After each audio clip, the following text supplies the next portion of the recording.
out of here, out of here, out of here.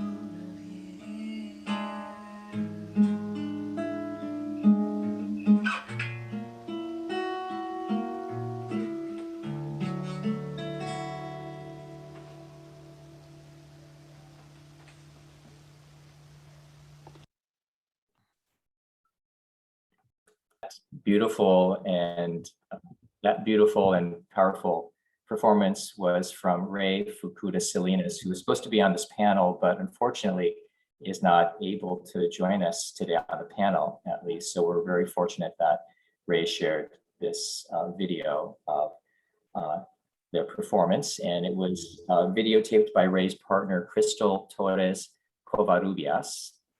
Rey is based in LA and is a Japanese Paraguayan singer-songwriter and also an urban planner. So it would have been great to have Rey's participation on the panel today, but we're glad that we could at least see Rey perform through this video.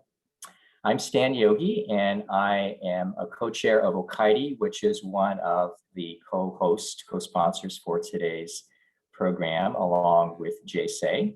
And if you're not familiar with the two co-sponsoring organizations, J-Sei is a community center in Emeryville, California. It's a multi-generational, multicultural community center whose programs and services nurture and pass on Nikkei values and traditions. And Okaeri is a group for LGBTQ identified Japanese Americans, our supportive family members, and allies. And this program is being held in conjunction with the Seen and Unseen Queering JA History Before 1945 virtual exhibit that J-Sei is hosting until June of this year. So please visit the exhibit if you haven't already. And there's a through line to this program and the exhibit, thanks to the research and scholarship of Andrew Leong at UC Berkeley. We know that Issei writers at the turn of the 20th century depicted intense relationships between Japanese immigrant men of that period. And Tina Takemoto, who was a contributor to the Seen and Unseen exhibit, has based a couple of film projects of hers on queer Issei. So today's program is linked to the exhibit, but also a series of programs to really make visible queer identified Japanese Americans. You know, all of us have multiple identities. Those of us who identify as LGBTQ often don't lead with that aspect of our identities. And sometimes that aspect of our identities is aggressively ignored within and beyond the Japanese American community. So the series of programs has really been produced to highlight that aspect of our identities and to recognize us in the fullness of who we are. So today we're super lucky to have a wonderfully talented group of panelists joining us to share their work and to discuss the various aspects of their identities and how those are reflected in their work. And we're really, really fortunate to have a multi-talented writer, performer, advocate, community organizer as today's moderator. And they're also going to share their artistic work as well. And that's Traci Kato-Kiriyama, who is based in LA. Before I continue introducing Traci, I neglected to say that since we're meeting via Zoom, which is based in San Jose, we want to acknowledge that Zoom is on the ancestral homeland of the Ohlone people. So Traci's going to give the land acknowledgement for LA. But before handing the baton to Traci, I just wanted to mention that among the many super wonderful things she's doing, she has a book that's coming out in September. It's going to be published by Writ Large Press and The Accomplices, and it's called Navigating Without Instruments. So please look for that at better bookstores and online very, very soon. So Traci, thank you for moderating this panel and for joining us as an artist yourself. Thank you so much, Stan. Thank you, Jill, J-Sei, Okaeri. It's a super duper honor to be here.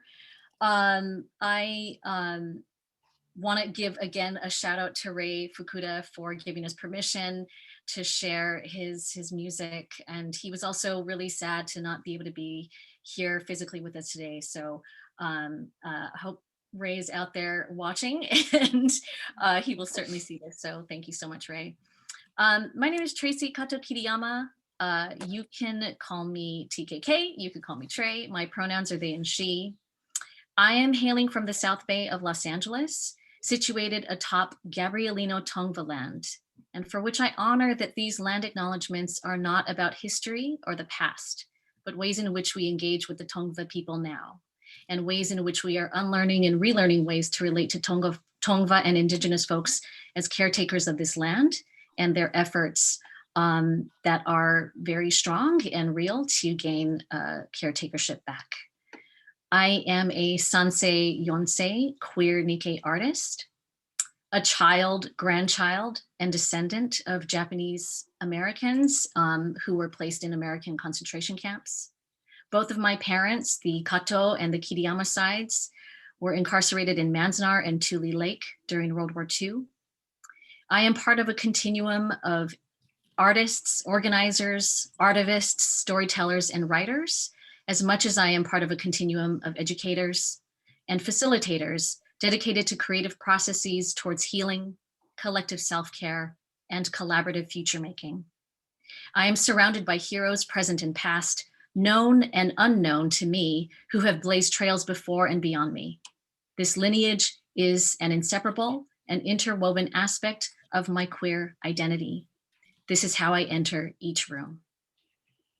My work is rooted in interdisciplinary performance, theater, and literary arts, combined with processes that are deeply rooted in multi-generational and intra-community collaboration from inception to fruition of project. A recent play called Tales of Clamor is a project from a collaboration between Pull Project Ensemble, for which I serve as writer and performer, and Nikkei for Civil Rights and Redress, a veteran organizing grassroots group that is still going today. The play bends time between present and past, anchored by the journey toward the 1981 commission hearings that led to redress and reparations for Japanese Americans, and the ways in which we grapple with institutional and cultural silence and the catharsis of collective noise. You can see more about my projects on my website that I think will at some point be shared on the chat. But for now, I just really wanted to open up with a poem. I want to read a poem that I've dedicated to Michio Fukaya, and I just want to show you her book. A Fire is Burning, It Is in Me, The Life and Writings of Michio Fukaya. I did not know of Michio until after Michio was not here with us anymore. And a friend of mine, Riku Matsuda, introduced me to Michio and her writings. So I just want to say a little bit from her book. She was born Margaret Cornell on April 25, 1953, to a Japanese mother and a white US soldier.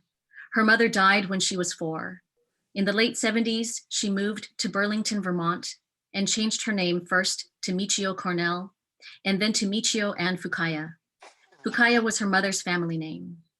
There were a lot of stresses in Michio's life that put a strain on her mental strength: sexual abuse, racism, single motherhood, sexism, poverty, homophobia, militarism, classism, loneliness, and the psychiatric world. Michio took her own life on July 9, 1987. She was 34 years old.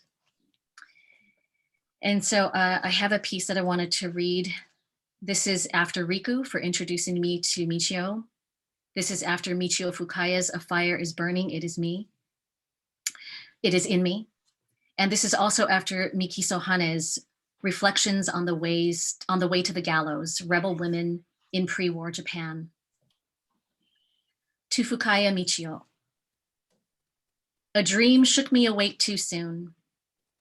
We sat in a circle of fire, formed by your fingernails, to surround us in the Meiji era of women shouting "Kusunose kita," wielding tongue of suffrage, of anarchist, iconoclast, Kano Sugako, Kaneko Fumiko.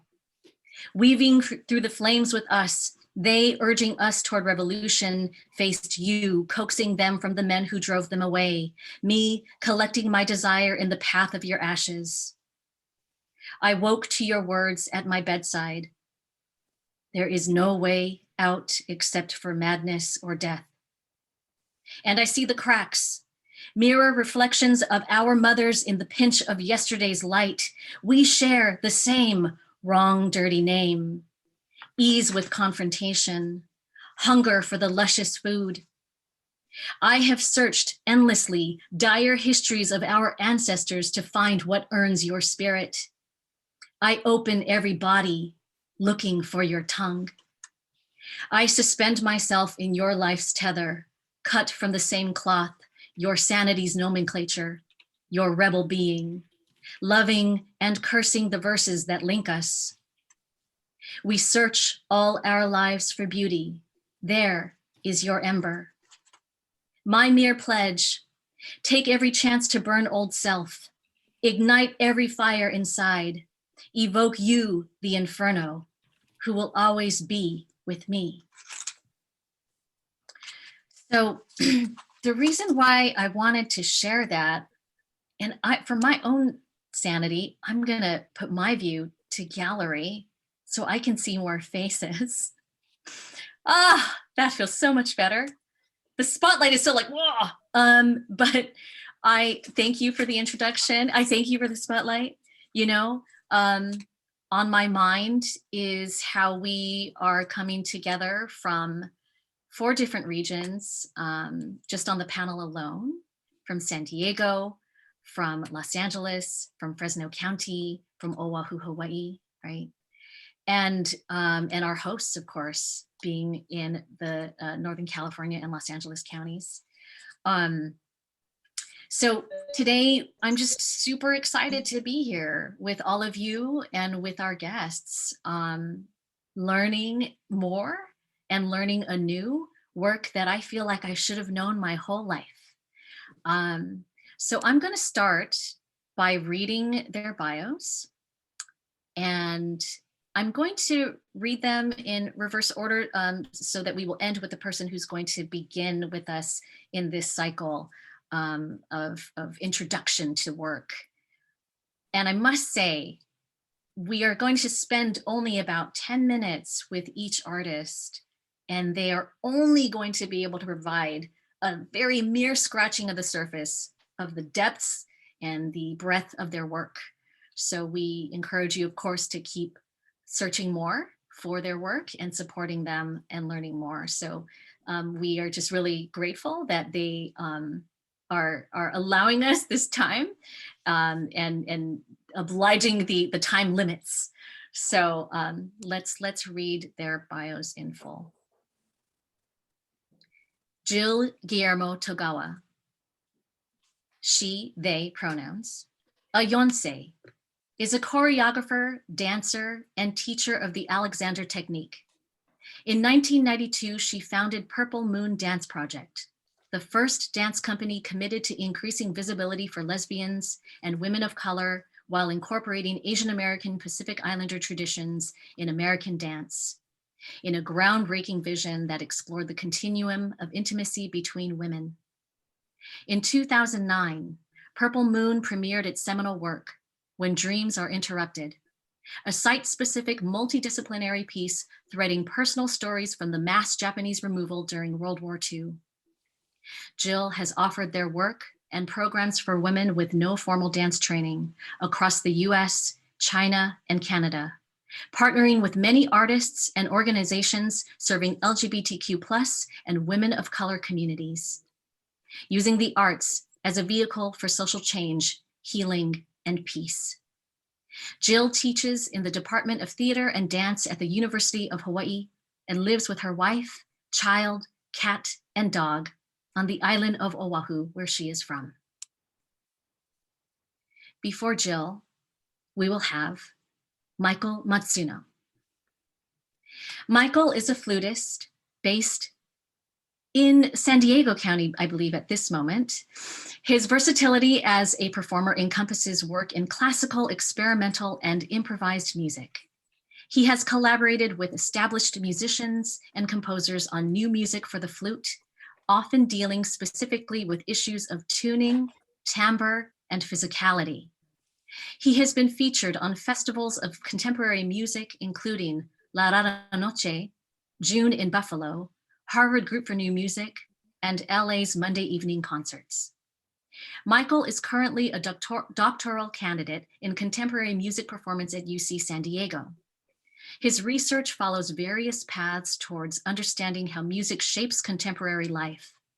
His original study, published in Psychology of Music, engaged a group of autistic programmers and creatives working in video game design. The piece highlights the importance of everyday music listening in constituting identity and subjectivity among autistic adults. And before Michael, we will start with Nikiko Masumoto, she, her pronouns. Nikiko is an organic farmer, memory keeper, and artist. She is Yonsei, a fourth-generation Japanese American, and gets to touch the same soil her great-grandparents worked in California, where Masumoto Family Farm grows organic nectarines, apricots, peaches, and grapes for raisins. She activates her facilitation, leadership, and creative skills as a performer and leader in the following organizations: as co-founder of Yonsei Memory Project, team member of Center for Performance and Civic Practice Reimagining Group, member of University Advisory Board CSU Fresno, Board of Trustees of Western States Arts Federation, Board of Directors of Art of the Rural, and perennial volunteer change worker. In 2021, she was named one of the Yerba Buena Center for the Arts 100. Her most cherished value is courage, and most important practice is listening. Nikiko's essay, Profound Grief and Radical Joy, was published by the Alliance for California Traditional Arts in June of 2020. I just want to say thank you again to our esteemed, amazing, awesome, badass guests. And we will just hop right in. And I'm going to send it to you, Nikiko. Hi, and thank you, and thank you, and thank you. Hi, Trey. Hello, everyone. Thank you so much. I'm having quite an emotional moment right now, feeling the love, being here. And so I want to start with everyone taking a second to close your eyes. And I would like you to conjure someone, either past an ancestor or someone you know who is queer, LGBTQ plus, and Japanese American. And in your mind's eye, I would like you to shower them with love. Just shower them with love.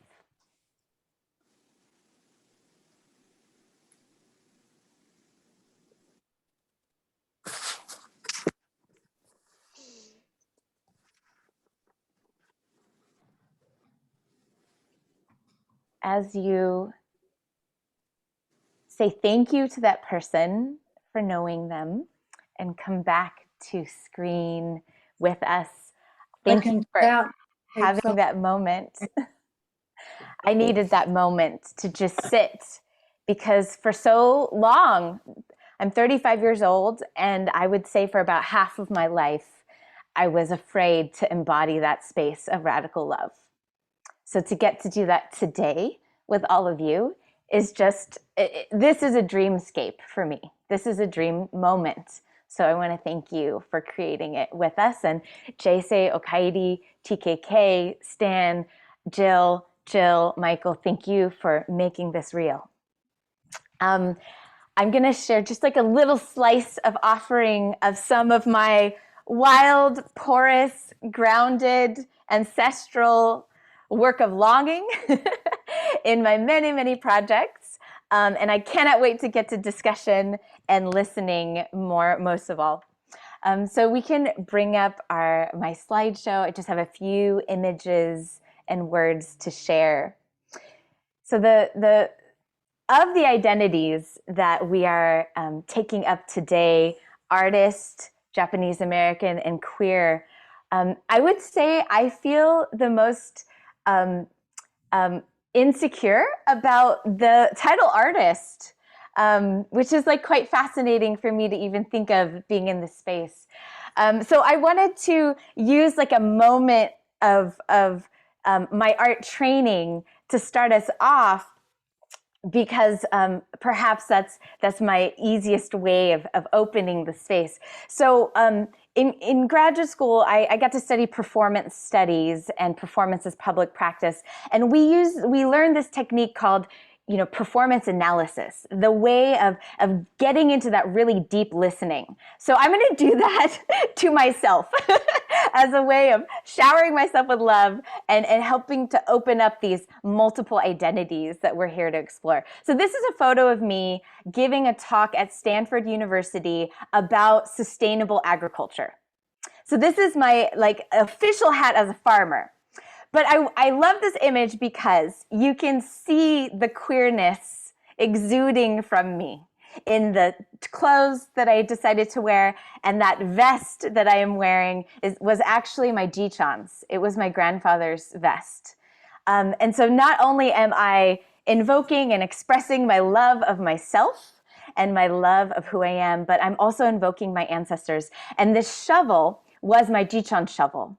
And I am in this moment, I am tracing my finger over the blade because I'm telling the story of the sweat and the labor that is embedded in our farm, that literally that shovel used to have a point, and because of decades of labor in my Ji-chan's hands, that shovel has been worn down into a crescent moon shape.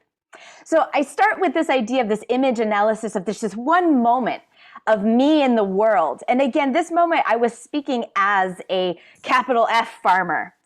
And it is emblematic to me of the way our identities are always porous and always in communication and conversation with each other. So we can move on to the next slide. So I wanted to share just 3 ways that I approach my art.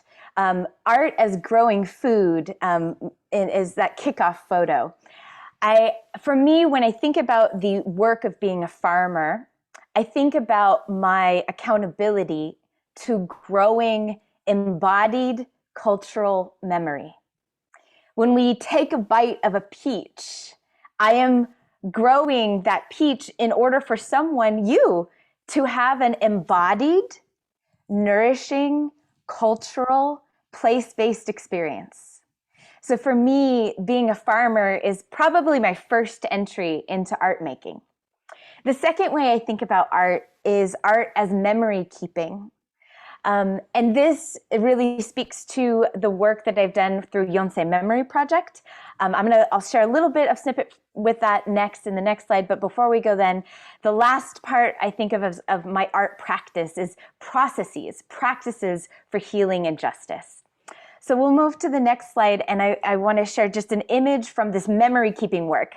And I'm so glad that we're in the Zoom format, because I want to give a huge shout out to Patricia Wakita, who is in the audience, because this is one of her collaborations with us. This is one of her art pieces. So J-Sei Memory Project, my dear friend Bryn Saito and I co-founded this about 3.5 years ago.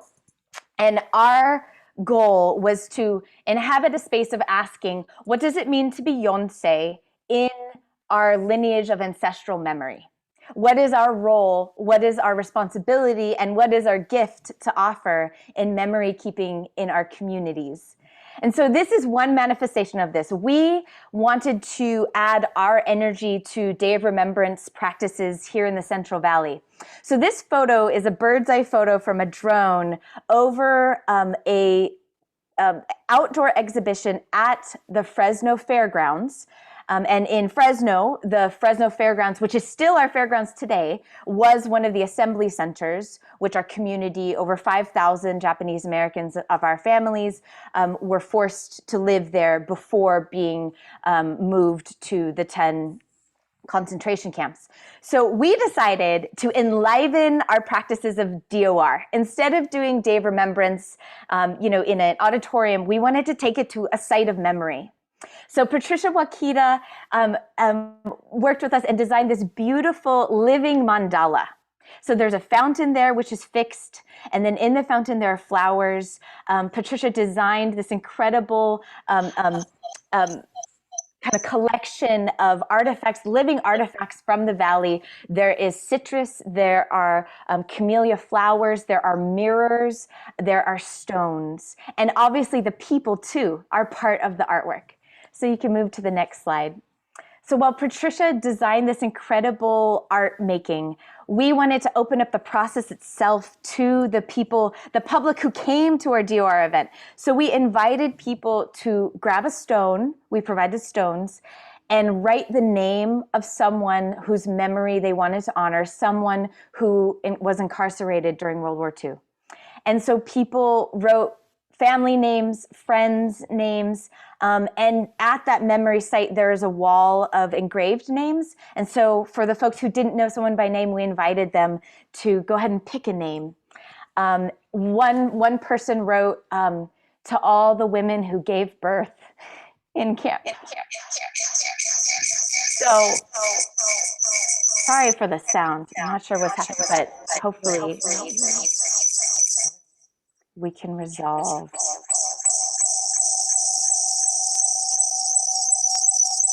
Whew.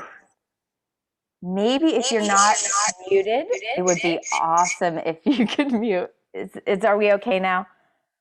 I think that's better. Okay, thank you. So these stones, so we invited people into the memory making practice. And then at the end, we invited people to take home a piece of the mandala. So we're trying to fold in these living memory practices into our daily lives. And we'll move on to the next slide now. So these last slides really embody to me the idea of memory and artwork as processes and practices of healing and justice work. I was so lucky to be part of a much larger project, bigger than myself. In 2019, we sojourned, a whole bunch of us sojourned to Gila River for the Gila River cleanup of the memorial there in collaboration with Arizona JACL and with the Gila River Indian community. The picture on the left is of myself and my dad's cousin, and I got to go with her, and she brought her father, who's my great uncle, who was incarcerated at Gila River, and that was the first time he had returned to that site since camp. And then on the photo on the right is of a Yonsei from the Valley, Laura Tsutsui, who's a journalist, and another Yonsei, Brandon Zenimura, descendant of the great baseball player. And they are having a conversation. They accompanied us on this trip, and they're having a conversation about what it means to be Yonsei, what it means to pay homage, what it means to remember. So I will end here with these photos of people in action across generations and between generations of asking, talking, and bearing witness to our shared histories.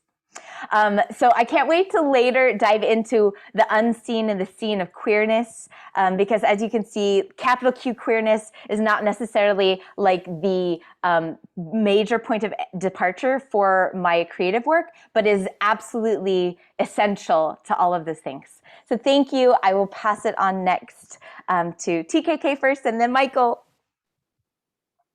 Thank you so much, Nikiko. I want to please ask everybody to unmute and just show your audible love, because Hey! Thank you. Awesome. Wonderful. Thank you. take that in, Nikiko, right? Awesome, wonderful, amazing. And again, we all know that that was just scratching the surface of all of your incredible work. So thank you for doing that for us, to just bring us into an introduction of your work and you. So yes, I am now as excited to pass it on to Michael Matsuno. Thanks, Tracy. Can you hear me okay? Great, and thank you, Stan and Jill and J-Sei and Okaeri for hosting this really special event. I've been following the events in this series, in the Seen and Unseen series, and it's really been impactful to me. So I'm really honored to be here. And just coming off of Nikiko's beautiful share, you know, when you shared the the volcanic rocks that totally unearthed this memory for me of the volcanic rocks in my auntie and uncle's house, who we would go and have dinner with every Sunday. And I think I used to pretend those were dinosaur bones. And when I see a volcanic rock, for some reason, it is like, makes me immediately think of my Japanese identity. I don't know why, but I guess it has something to do with that. So I think that was really special. Okay, so I have also some slides prepared. Let's see. So, I'm really grateful actually for this opportunity to talk about myself, but to summarize my work, because and also to see like the beautiful way that Nikiko introduced herself. And I love that it came without any it came with vulnerability. And I feel like I'm at this place right now, I'm applying to jobs, and you're really asked to be very upfront and direct about like labels and categories. And I feel like I will always feel young about these things because I'm still like figuring these things out, and I feel like I do a lot.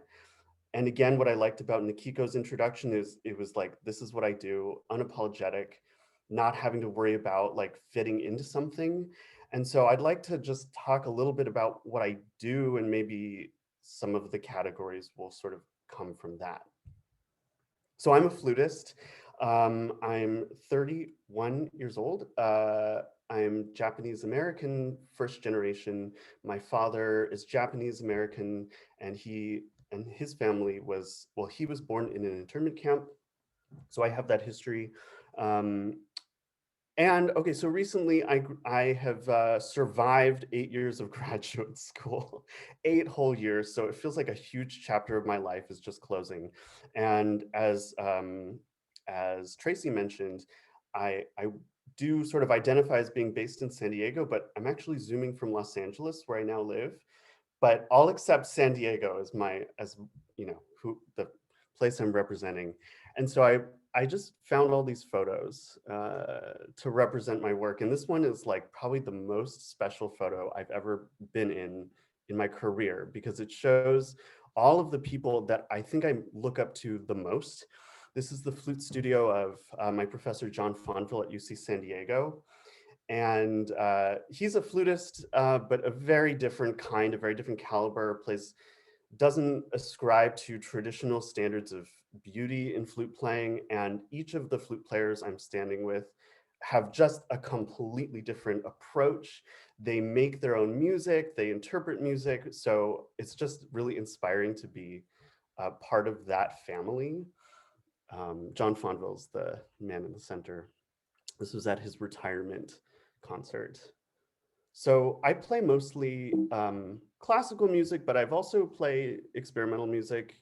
So this is like one of the pieces I learned when I first got to UCSD by Robert Erickson,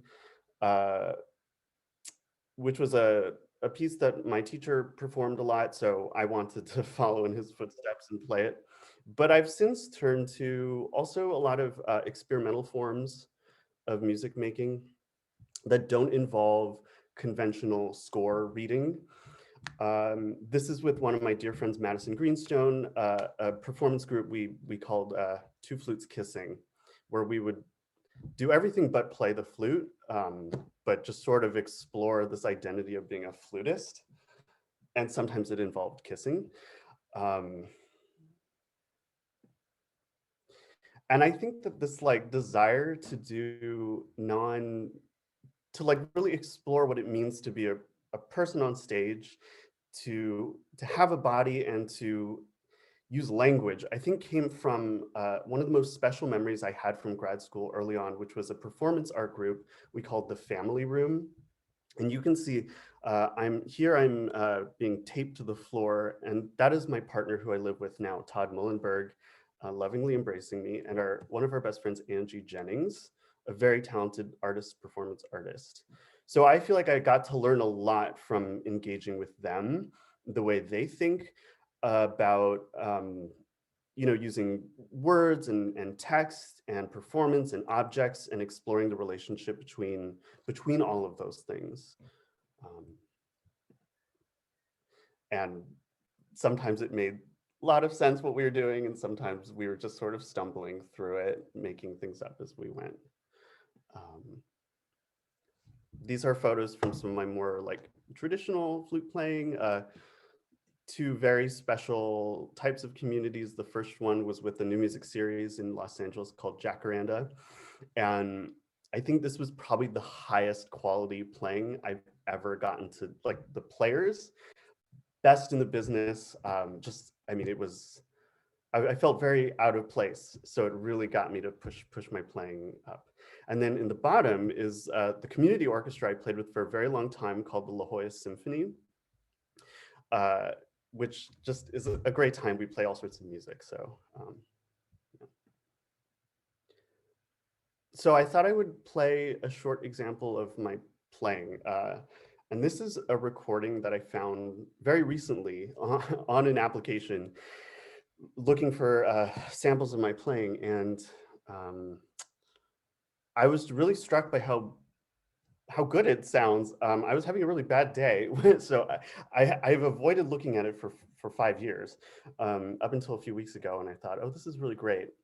And the composer who wrote it is Hong Kong based. His name is Chun-Hei Xing. Chun-Hei Xing. I think you can see his name up there. And the piece is called By the Lovesick Tree, which he wrote for flute. This wasn't a collaboration, but and I'll just play a few minutes of it. But he came to visit UCSD, and I remember when he came, we like immediately hit it off, and we went, instead of talking about music and instead of like working on the piece, we just went right to the nude beach and hung out. And it was like a really beautiful, warm experience. And I feel like I channeled a lot of the love I felt for him. He was also a queer person. I feel like I channeled that into the performance, which is why I think it's a surprisingly good performance for me by my standards. So the lovesick tree is a traditional tree from Southeast Asia, and it has a very old ancient fable, Chinese fable. And yeah, that's all I'll say about it. So this is like very conventional flute playing, but with a lot of sort of the new music techniques that I explore.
So that's probably a good place to stop. Let me see how much time I'm using up here.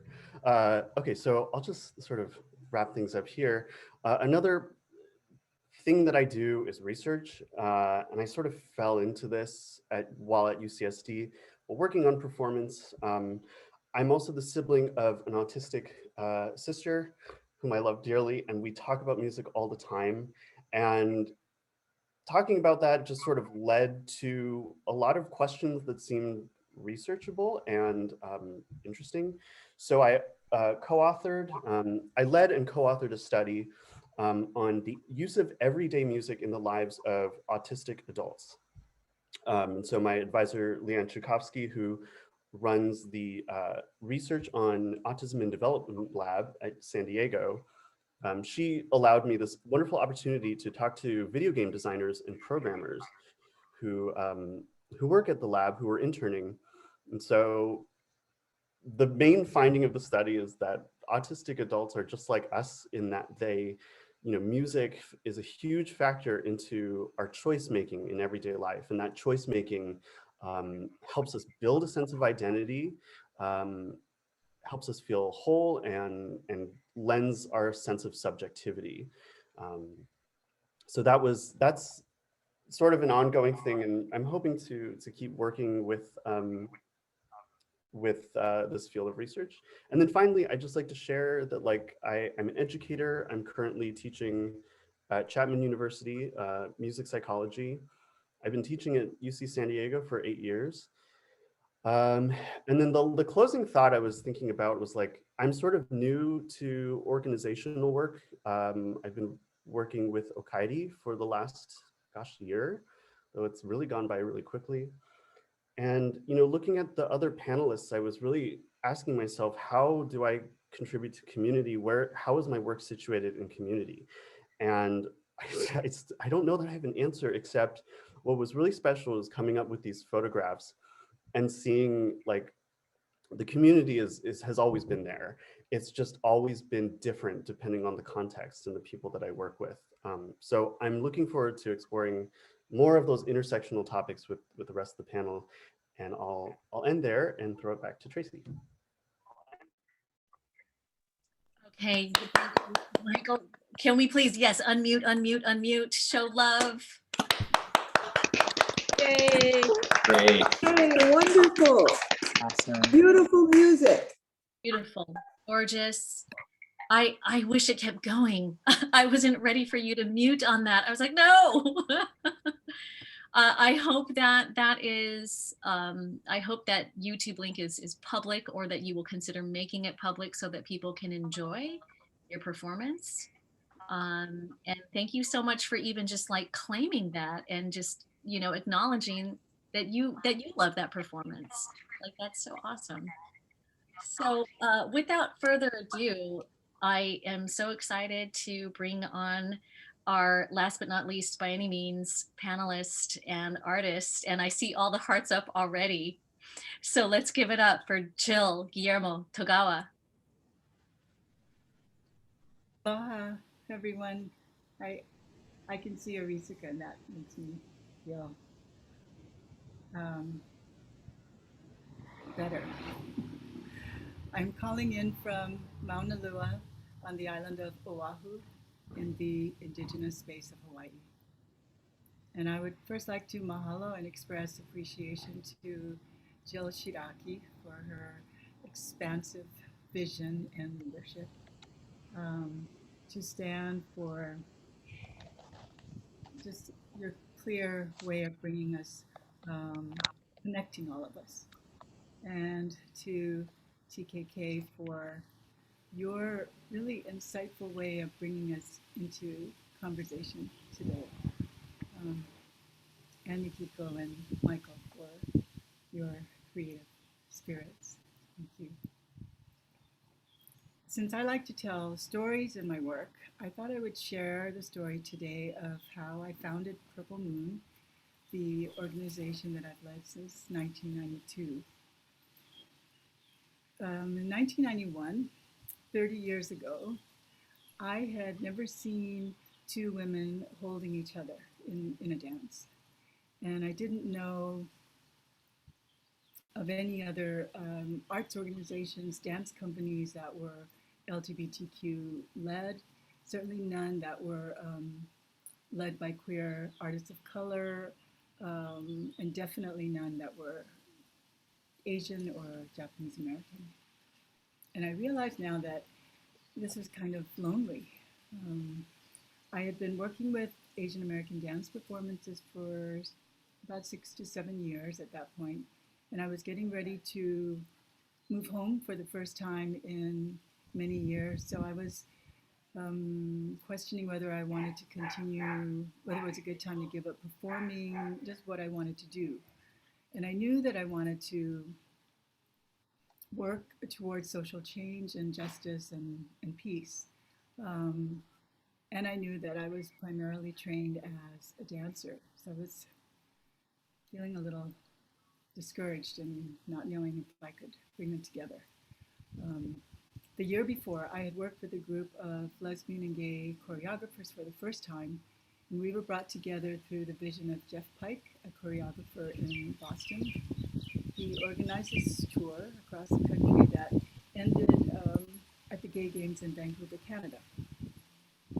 So for this tour, I made my first piece for 2 women using a piece by Tech and Patty called Takes My Breath Away.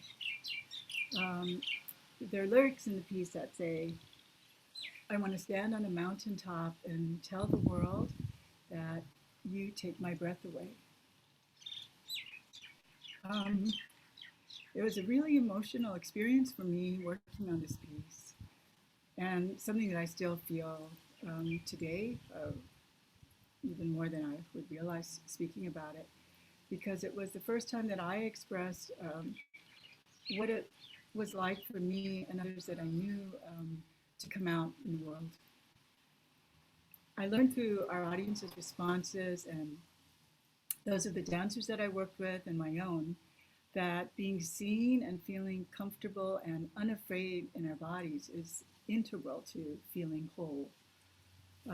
How dance can touch us viscerally and in unspeakable ways and move us to knowing things about ourselves so profoundly. So I dreamt up Purple Moon to a group that could illuminate the experiences of lesbians and women of color, giving them a place to feel free on and off stage. And I thought that maybe I could use my training and what I knew at that point in this way, and that maybe this could be change making and a way to create more peace and healing in our communities. One of my spiritual teachers teaches that peacemaking is not always very grand or vast act, but also the very intimate act of one step by one step by one step. And that is something that I've really held as a guide throughout the years of my work. So then the world continued to become more queer, LGBTQ plus inclusive, and we wanted to reach more women in a more personal way, not only through performance. And that's how we developed these programs for women without formal dance training. We included groups like women who are going through substance abuse recovery, queer youth, non-English speaking women, women going through the transition of menopause and surviving and living with cancer, and a meditation and movement and healing group for women over 60 that is especially close to my heart. I also collaborated with other queer and women of color artists to make their work more visible and to see what it would be like what would come out of us sharing our creative visions. And that's been one of the most exciting parts of my work always. So then we began to tell stories of other less visible groups. And this led to the site-specific work, When Dreams Are Interrupted, telling the stories of Japanese Americans who were forced from their homes and taken to American concentration camps during World War II. The images and video that I'm going to share with you begin with photos by Teresa Tadani, who documented our work for 20 years, and a few photos from by Marion Gray. They're from our early work showing explicit intimacy between women, maybe what a Japanese American would call explicit. A few photos from our evening length work called Conceptions that told stories of lesbian parents. A few photos from our workshops and student performance, and then photos from our presentation of When Dreams Are Interrupted at San Francisco City Hall. The video clip that you'll see was taken in Little Rock, Arkansas, where we honored individuals and added stories from individuals who were taken to camps in Jerome, Arkansas, where my mom's family was taken as well. And it was a collaboration we were invited to do with artist Wendy Maruyama. You'll see her just tremendous visual art in the clip. And the clip is from a specific part of this piece that I made for my grandfather called Okage-sama de, which means I am what I am because of you. So I hope you enjoy.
Growing up in Hawaii, I often heard my grandma say, "Okage-sama de," as she bowed in answer to her friends' greetings. I never asked her to tell me the meaning of that phrase. I thought it must mean, "Fine, thank you." But "Okage-sama de" means, "Thanks to you," or "I am what I am because of you." It is so much more than meets our eye. Get out, you stupid Jap. I am a Jap, and I will be a Japanese. How you like it. My grandfather, Saburo Tsukita, was born on Kauai Island on March 29, 1899. A community leader, a painter, a musician, a storyteller. On March 20th, 1942, he was apprehended by government agents in Honolulu while dining with a friend, and did not return home again until 1946, after his release from the Heart Mountain concentration camp in Wyoming. There were no goodbyes to his wife or 5 children. My aunts and uncles couldn't see my grandfather for 10 months until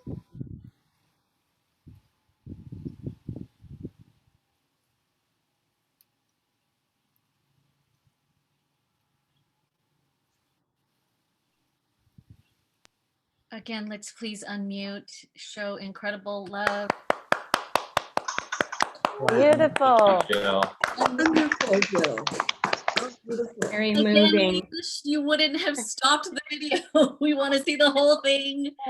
If there's any way that we can see the performance as it's been archived, I'm sure this entire audience would love to receive that information. It was so gorgeous. And I would just actually ask us to unmute one more time for all of the artists, Jill and Nikiko and Michael.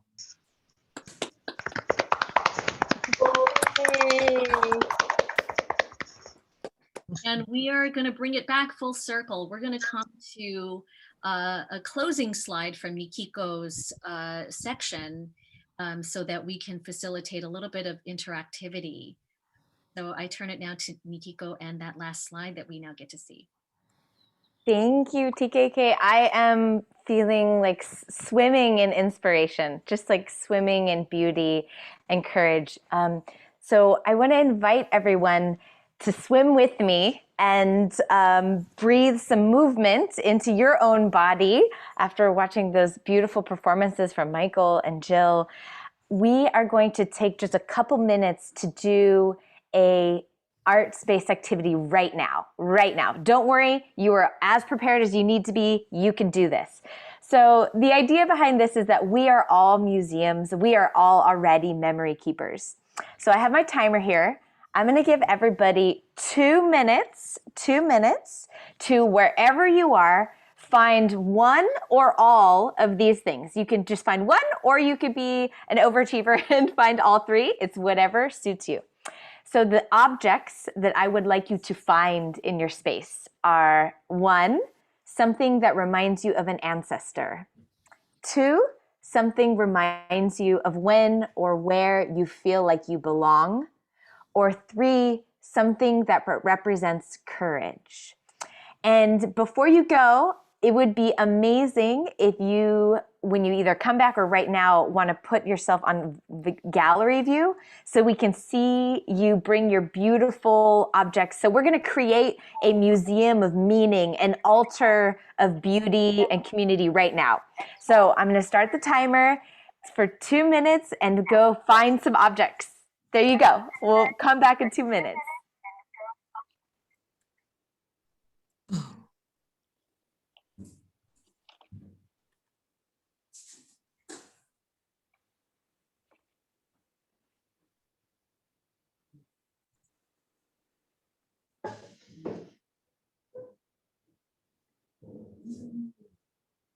Seem to get the whole gallery.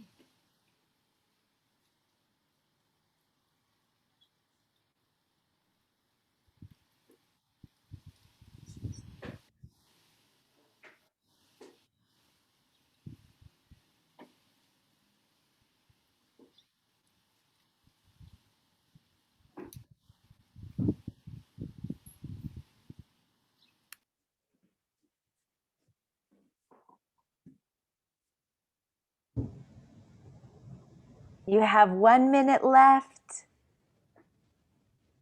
And if you have already assembled your items with us, I can't wait to see them.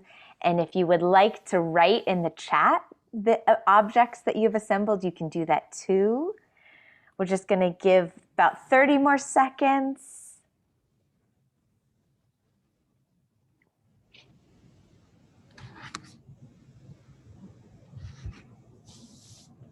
Ten more seconds, and it's okay if you only got one thing. That's perfect. It's unmuted. All right. So as we come back to group focus, if you would like to name in the chat objects or hold up so we can see and take in. I see a shell. I see some cloth. I see a photo. I see a singing bowl. I see a photo. I see omamori, I think. I see a statue, figure, a dish, a photo, a black vase. I see beautiful photos. I see a guitar. I see some wood block print art. I see blue fabric. I see an ojuzu. I see a shell. I see photos. I see a figure, I believe, of a Buddha. I see a dish, a red dish. I see a holiday card. I see bachi. I see a card. I see smiles. I see photos. I see art. I see small objects in hands. I see a Hello Kitty. I see something with a purple ribbon. I see some paper art, some origami. I see a photo of a black and white landscape in a wood frame. I see a spoon. I see some stuffed animals. I see a vase. Thank you so much for gathering these beautiful artifacts of memory, of culture, of us. So from this activity, we're going to transition to conversation, and we're going to invite all the panelists and TKK back. And maybe I think TKK is going to kick us off with sharing one of the objects that you brought. Yeah, sure, absolutely. So excited with this exercise. I love anytime we get to play with objects of, resilience and courage and our ancestry. So this one for me is all three. This is the middle portion of a panoramic photograph of the farmers at Manzanar. And my grandfather was smack dab in the middle. It's hard to see, but he has this really fierce, long beard. And it's an object of courage for me too, because in all the photographs before and after, he was clean shaven and always had his sleeves rolled up with his tie and suspenders, selling his produce in Little Tokyo. And I never knew until much later when I was older that he grew that beard out of protest. He said, I don't need to look pretty in camp. I will grow this beard until I am out of here. But I didn't know that till so much later in life. So thank you for that exercise, because to me, I feel like I carry all those three things, the courage, the ancestry, and what I lean on in this object. So I will popcorn that to Michael. Sure. So I found a photo, a scan of a photo of my dad. I was trying to find one of my dad and my mom, but this is, it's kind of self-explanatory. Here I am with my classic Japanese American bowl cut.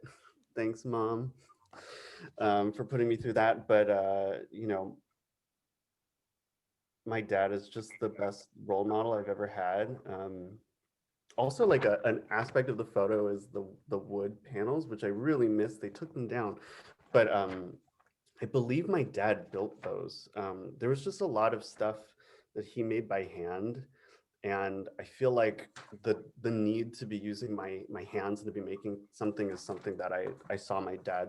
I still see him do all the time. So yeah, I guess I could pass it to Jill. Guillermo Togawa.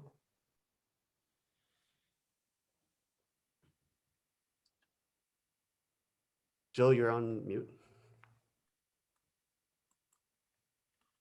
So I guess I'll show, this is one of the few things that I have that belong to my grandmother, my mom's mom. And I keep a watch that my mom gave me in it. But it somehow reminds me a lot of my grandma. It's very simple and unassuming, but it feels good to hold. And maybe because I don't have a lot of things that belong to her, it reminds me of how precious my memories of her are.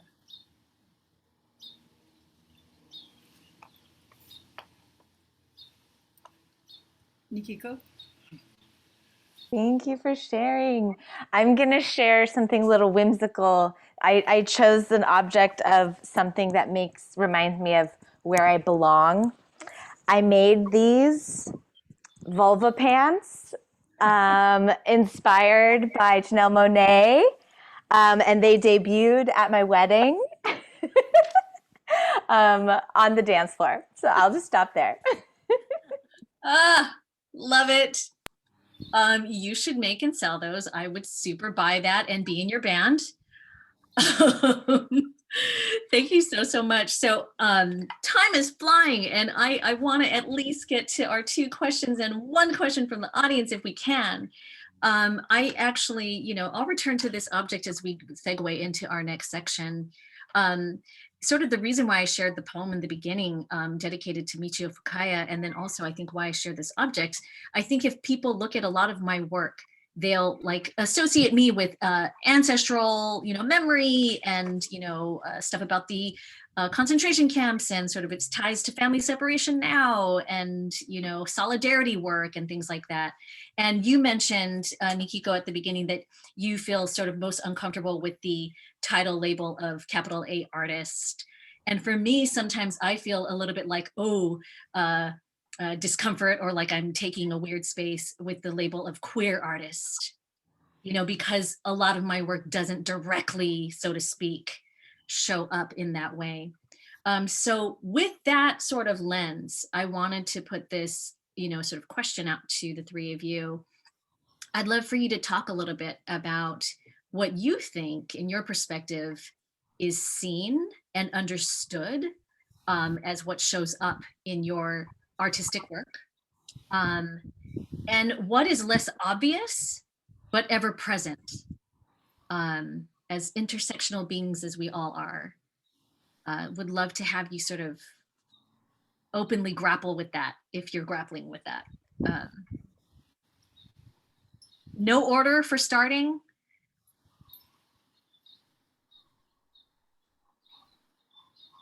Michael, you're unmuted, so maybe we begin with you. Sure, I'd be happy to go first. Thanks for the great question. And I think it's a really good question because I feel like I used to think about it all the time and I haven't recently.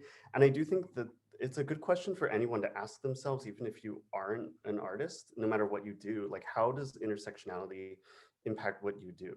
And I think for me, it's interesting because as a flutist, it's sort of worked into what I do because I think about the flute as being like the voice. Your whole being is inextricable from your voice. And so when I play, I almost don't even have to think about that because the sound is literally my life-giving, is my breath. So my identity is in my flute playing, even though I don't have to explain it. And even though someone listening might not be able to get any direct information from it.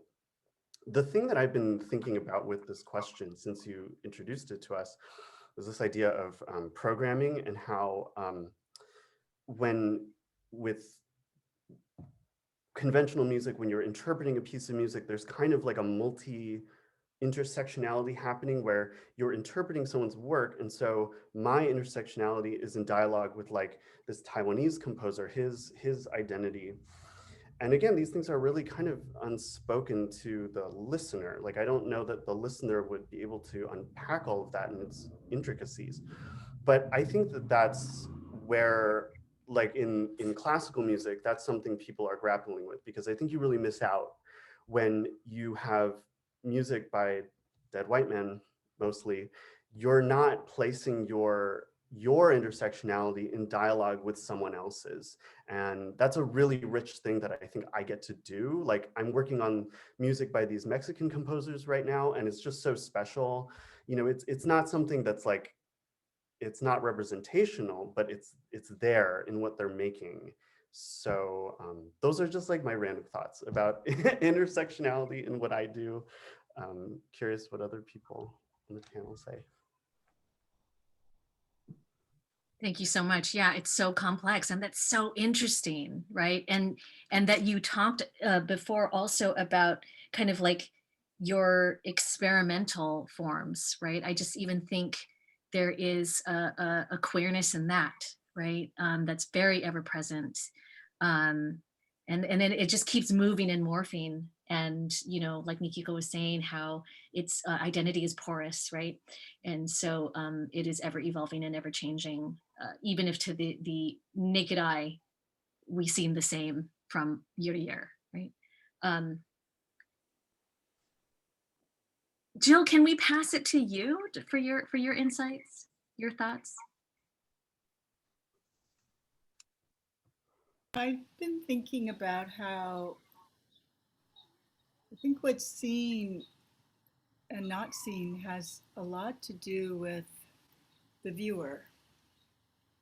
So I had the experience when I started to work on When Dreams Are Interrupted, and that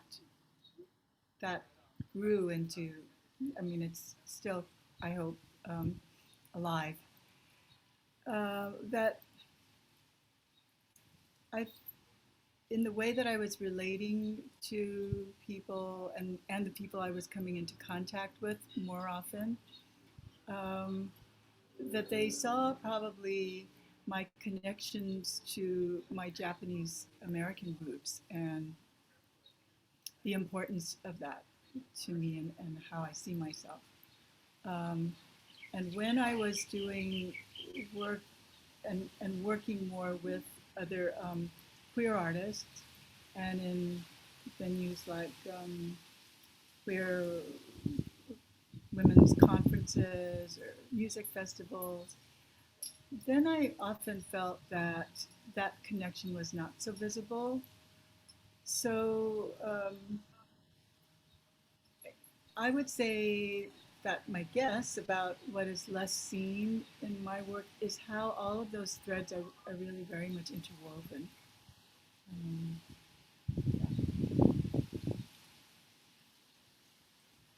I'll quickly jump in here. Yeah, Jill, what you're articulating about like changing contexts and thus different things are more salient, more legible. That is something I definitely identify with in lots of different ways. Seen, unseen, TKK, when you ask this question right now, a different answer popped into my mind than I had been thinking about before, which is thinking about my identity as a farmer and the way in which farm labor is unseen in this like sacred daily act of eating, that we have erased those connections. So that's where my mind immediately jumped. But there's a way in which also I absolutely agree, like the context shifts what is more important for me to say out loud. I'm Hapa, and I am very conscientious of the way in which my proximity to whiteness is important for me to name and understand in different contexts. And I daily understand what it's like to be misread in 1,000 different directions, sometimes lovingly and with like just, you know, uninformed intentions, and sometimes not lovingly. So what I'm interested in is asking myself the question of like, when is it imperative for me to interrupt, to borrow from the title of Jill's piece? Like when is it time to interrupt, and how do I want to do that?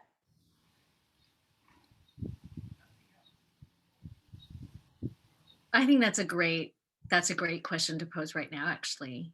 You know, when do you feel, and it really relates to the follow-up question that I had, which is literally about, you know, the areas in which you as artist beings, human beings, you know, who are experiencing your journey in wherever you are with your professional so-called careers, right? Like, where do you as artist beings feel like you can very comfortably step in and like share space, have space, give yourself permission, have the permission to speak? And then what are some other issues that maybe you inside know that you really want to engage more in these conversations, but maybe the outside programmers, presenters, community at large doesn't associate with you based upon their view, limited or otherwise, of your work? So for instance, I'll begin, I'll model that. So, you know, I feel like there's a lot of talk of healers and healing, right? And it's a very curious thing to me sometimes, in that I was mentored and raised by many artists, including Nobuko Miyamoto here in Los Angeles, who really brought me into a practice of what it means to collaborate across many different types of folks, different types of bodies, to investigate and to facilitate story circles, story sharing, talk story, storytelling, right? In collaborative means. And always there was a focus on catharsis, on healing, on process, on collaborative process, right? And so I've always seen Nobuko and the people around me as healing practitioners, but maybe not with those words, or they wouldn't name themselves that way. So I feel like there's a lot more room for artists to have discussions around our role in healing work, in through creative process, right? And through creative project. So, but it's not something that I'll be necessarily called on for, but it's something I feel like completely ready to talk about, you know, in a much more public way. So curious. Maybe we'll throw it to Nikiko first this time. Sure. My mind is like going so many different directions. When you TKK, when you're talking about like power and permission, right? Like who are the institutions and forces that give us power and permission to do the in this case like healing work that again might not be, you know, medically certified, and not to discount like that type of healing work, but to expand the vision of like who gets to count, right? I think that is the ancestral call of many of us, right? Like how can we expand these spaces and places for more of us to be counted?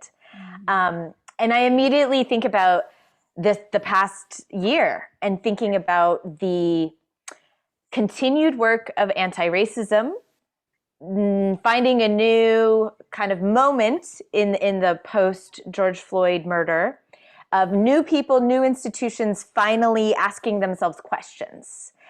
And one of the things that I would love to see in the interruption of the old norms is precisely the moving of resources to artists in communities who have been and will continue to do this healing work. So that's where my mind goes, of like that kind of interruption and a creation of a new cycle of belonging to each other. I think, but I'd love to hear Jill and Michael. What are circles of interruption or places of healing that you are called to mention? I want to add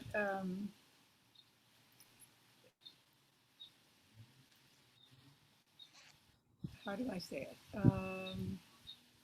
I want to add that I think it's important, and I've been having experiences like this recently, for us to acknowledge the ways in which we don't feel safe, that in terms of taking space, feeling comfortable in different spaces, that's, I think, so much, at least for me, determined by how comfortable or how safe I feel. And even when we bring together people from what we think are compatible groups or allies, I wonder if we, in our effort to see what our commonalities are, we're sometimes maybe even afraid to look at the ways in which our differences do separate us, or distinguish us more. But it doesn't have to be, I think, separation, but this came up for me over and over in working with Purple Moon artists, and it's a way for us to feel seen, I think, who we are, which means that maybe the person next to us is different, and is really aware of their difference. And we don't, I think, always make enough space for that acknowledgement and what would come if that was acknowledged. That's what I'm trying to say. I think my thought space is really sort of where I think Jill was just describing about being welcome to differences and being welcome to maybe even uncomfortable differences. I'm, again, as I said, sort of new to organization. And so right now with Okaeri, I'm really trying to find ways that like, it's not about me, but like I am using my connections to platform other people. And like, I think right now, like what I'm learning in terms of like learning about these DJs and experimental musicians, Japanese American all across the US that I've been learning about is I'm really hopeful that these, I think, new spaces that are coming out of the push in the pandemic to connect us all and to make us feel one is that we're not, for lack of a better word, like whitewashing these differences, that actually like normally these kinds of musicians that I'm thinking of would not have very much interaction with a space like J-Sei or Okaeri, but have a lot to do with them and have a lot to say. So I'm not really sure where I'm going with this other than like, just like working internally, seeing how, I don't know, like how different people's approaches to art making are, and they don't always have to do with healing. Yeah. Right. And people have such different approaches to what it means to even co-create a space. Yeah. Right. So yeah, I found it so interesting. You were talking about that, even that photo that you opened up with, you know, it was a group of all of you and you're all flutists. Yeah. And I had a total wrong assumption, right? I'm like, oh, there's a photograph of a group of flutists, period, in my mind in a way, right? But you were like, oh, and I'm standing amongst all of these folks, and we all, each of us have vastly different approaches to flute playing, right? I'm like, oh, again, right? The things that we learn and unlearn and relearn in terms of so-called difference, of label, of categorization, right? Of who does what does each person bring into the room? And I'm always curious about like, how can I push myself to always ask more from each person? What else is in your room? What else is what you are bringing into this room, right? So fascinating to listen to all of you. I can't believe it's already 5:33, folks. My gosh. I understand if people have to go. I think maybe if we could just make room for one question from the community, or if Stan, or Jill have a question. I have a question. I don't want to step on the toes of folks in the audience, though. If anybody Okay, in well, the let's audience has a question. okay, yeah. So, well, I'll ask my question. If somebody types in something else, let's go with that. So my question is, you've all talked about collaboration, and some of you work in art forms where collaboration is required, like musicians, dancers. But I think each of you take that beyond what's required for your discipline. And Michael's saying you try to spotlight and uplift folks. I think all of you do that. So what is the motivation for you each to collaborate and then to try to uplift other artists? Because artists are not necessarily known for being cooperative and being non-egotistical. Blanket stereotypes, sorry.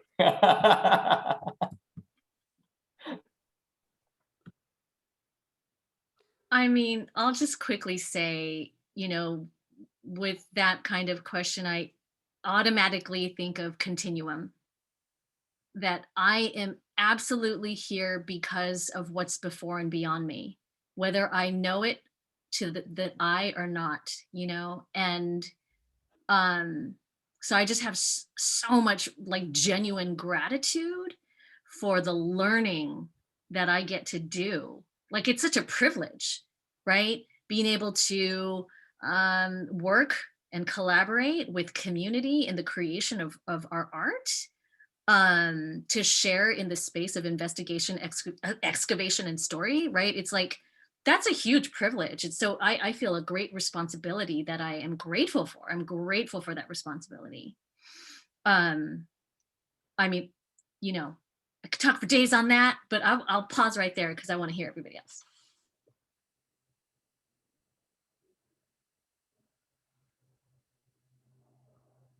Yeah, I mean, for me, I think it really comes down to dialogue. Like I don't want to be just having a conversation with myself, you know? And I think that, you know, when you're collaborating with people, you get to share that. And, you know, like something that I was thinking about as this conversation is unfolded is like how prevalent Japanese Americans are in classical music. We're very like overrepresented. I wouldn't say that there's a structural problem with respect to barriers becoming a performer or even becoming a composer. But what is really upsetting to me is this idea that if you asked any classical musician to name one Japanese American composer, none. I can barely name any.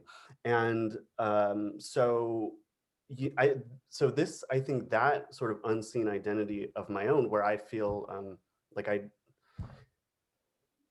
have lots of feelings about representation, has motivated me to want to be in dialogue with other kinds of people, not just Japanese Americans. And I think, you know, it's not just like, you know, okay, who's the most underrepresented, but yeah, I think that's why I feel motivated to be in conversation with other people, because I want people to feel seen.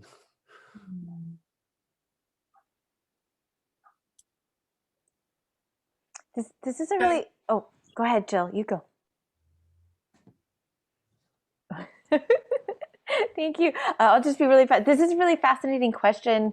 I agree so much with what is being shared about like this like desire to create space beyond ourselves, to be a force of opening, expansion, and then the idea of like the arts process or the arts, the result of art being in service to community. To me, it lends itself to collaboration as a core function of creating.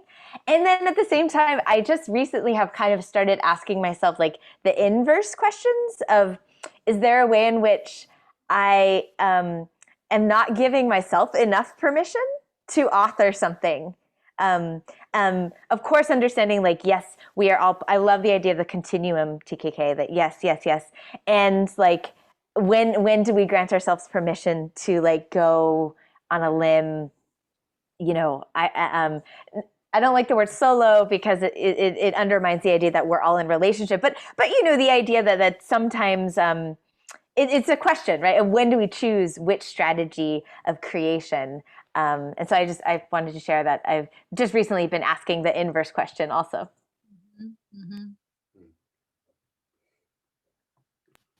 Quickly, I agree with, or feel the same way as what Michael and Nikiko just said.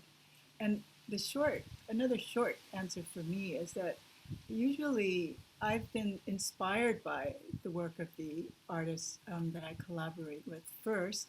Some of them I see them on the screen today. And so I want, selfishly, I want to work with them. And that's kind of this seed of the collaboration. That's such a real answer too, right? Because that's so true. I mean, that's kind of the dream, right? Like, I don't want to be this like poet that just goes into spaces by myself with a stack of books. It's so boring, you know? Like, I love writing and collaborating with other folks. And I also think there's like the fruition, right? It's sometimes, most of the time, maybe all the time, but definitely most of the time, it's so much more fruitful. Like what comes in the process, what comes through the process is so much more fruitful, right?